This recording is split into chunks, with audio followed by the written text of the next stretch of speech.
Torna alla rubrica dove testo gli auricolari economici, con l'obiettivo specifico di ascoltare il meglio possibile spendendo il meno possibile. Vi avviso che prossimamente, in tempi rapidi, ne usciranno altre 2 o 3 perché ho qualche bel prodotto da suggerire.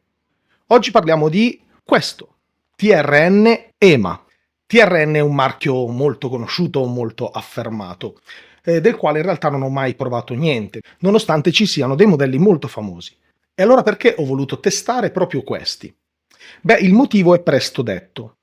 Ha attirato la mia attenzione il fatto che non fossero degli IEM, ma degli auricolari tradizionali. Che cosa intendo? Siamo ormai abituati a tutti gli auricolari che si infilano dentro il condotto uditivo, questi invece sono come gli auricolari di una volta, cioè che si appoggiano all'interno del padiglione.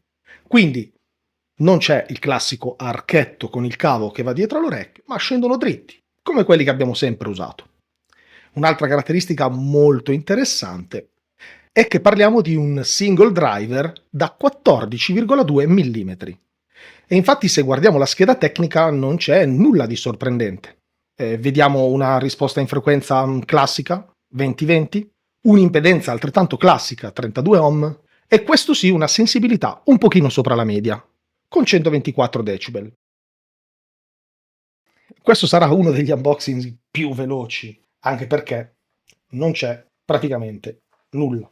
Come vedete all'interno c'è la scatola e oltre alle istruzioni trovate tutto messo in queste bustine. Mi volete vedere aprire queste bustine? Non credo. All'interno troviamo quindi naturalmente il cavo, i 2 auricolari e 3 coppie, quindi 6 di questi filtrini che sono applicabili naturalmente sull'auricolare. Il cavo è un cavo che alterna dei dettagli interessanti, come quest'angolo smussato, questa parte che è morbida e quindi probabilmente lo preserverà. Vediamo anche il simbolo dell'azienda, molto carino. Naturalmente, come ormai siamo abituati, questo è coperto, il pin è coperto. C'è una treccia un po', diciamo, seguendo la moda degli apparecchi di un certo livello, ma diventa veramente esile e sottilissima in questa parte qua. Gradevole la terminazione trasparente, ma sul cavo abbiamo 2 cosette da dire. La prima è che si intreccia praticamente sempre, non c'è modo di piegarlo bene e poi non trovare qualcosa di annodato e di incastrato. La seconda è che voi non riuscite ad apprezzarlo, ma è praticamente impossibile da distinguere qual è il canale destro dal canale sinistro, nel senso che in realtà ci sarebbe stampato, ma è davvero tanto difficile andarlo a leggere. Come vedete forse un pelino si vede, ma questo perché? Perché generalmente io vado con la punta di un pennarello o qualcosa, in questo caso è il canale destro, quindi gli vado a dare un pochino di rosso in maniera da distinguerlo, oppure dall'altra parte con la punta di una matita. Naturalmente potreste attaccare un pezzo di nastro isolante oppure qualsiasi altra cosa vi venga in mente, però è una cosa che io faccio praticamente a tutti gli auricolari. Passiamo all'auricolare vero e proprio, del quale in realtà l'azienda ci dice poco, nel senso che ci dice che è un Large Dynamic Earphones Flathead Air Plugs. 14,2 come abbiamo detto, poi mi dice Aluminium Alloy Cavity Design. Non so se effettivamente questo sia alluminio, comunque sembra ben fatto. Sul lato è riportata la scritta EMA, mentre sull'altro c'è il logo dell'azienda. Anche qui sotto, piccolissimo, c'è comunque l'indicazione del canale. Riuscite a vederlo forse. E ora passiamo alle prove d'ascolto. E quindi come suonano? Suonano in maniera estremamente diversa da quello al quale siamo abituati. Se siete stanchi del classico profilo a V e volete qualcosa di medioso, qualcosa di rilassato, allora questi auricolari li dovreste tenere veramente in considerazione. E infatti, sebbene nei primi ascolti, soprattutto se veniamo da degli IEM che ci hanno abituati a dei suoni più taglienti, più analitici, qui il primo impatto potrebbe essere quello di un qualcosa che suona quasi opaco, ma in realtà è solamente un impatto. Quando poi si ascolta bene si tratta semplicemente del carattere di questi auricolari. Auricolari che si esaltano nelle sessioni rilassate e prolungate, quindi sono adatte a dei lunghi ascolti, che non restituiscono né suoni molto profondi né suoni molto taglienti, molto alti, ma che esprimono appunto il meglio nella parte centrale e infatti sono particolarmente indicati per chi ama sentire le voci, soprattutto quelle calde, quelle più rilassate, quelle più espressive.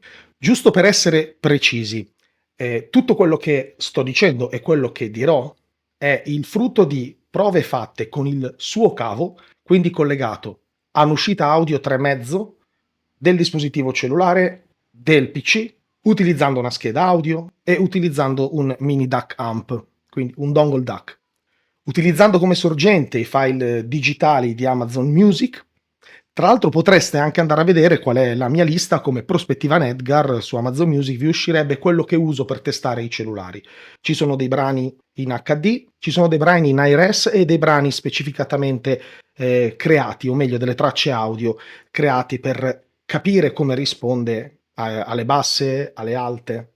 Questa la potete trovare ad esempio in app e così darvi un'idea, magari fare le vostre prove ascoltando gli stessi brani che ascolto io.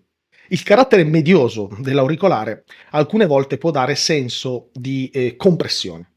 Questo anche perché io trovo che sia tagliato in maniera abbastanza netto come risposta in frequenza nelle alte e nelle basse, dove sinceramente mi sembra corto da tutte e due le parti. E come sempre dipende molto dal brano il risultato. Secondo me in generale si comportano meglio sui suoni rilassati quando non ci sono tantissimi strumenti e quando la voce si muove un pochino più libera. Lì riescono a essere ariosi molto caldi. Per questo motivo sono particolarmente consigliati a chi normalmente con la curva V ha magari fastidio con le alte che risultano molto taglienti sugli EM cinesi. E poi qui scompare del tutto quella tendenza ad avere le sibilanti. Mi aspettavo certamente di più sulle basse, che ci sono e che sono anche ampie, abbastanza presenti, ma non sono né articolate né sofisticate. È come se riuscisse a riprodurre solamente una parte di quelle frequenze. Ma questi probabilmente sono dei dettagli che a chi è interessato a questo tipo di auricolare probabilmente interessano relativamente, perché restituiscono quella piacevolezza di ascolto rilassato, morbido. Tutto viene percepito in maniera molto naturale. E la caratteristica di mediosità in qualche modo si proietta anche sulle altre caratteristiche, come ad esempio la creazione della scena, come l'ampiezza, come la collocazione degli strumenti, che non risulta particolarmente spiccato in nulla, né in positivo né in negativo, e che ha comunque il merito appunto di sembrare sempre estremamente naturale. In alcuni brani riesce a mettere molto a fuoco il basso, che si sente benissimo, e in generale, come ho detto, anche poi le voci. Ora vi devo dire anche una cosa. Non ho nessunissima intenzione di alimentare nessun tipo di polemica audiofila, ma all'interno delle istruzioni qua c'è scritto di procurare una sorgente audio decente, insomma, meglio possibile, dei file di alta qualità e di far fare un opportuno rodaggio, quello che è chiamato burn-in.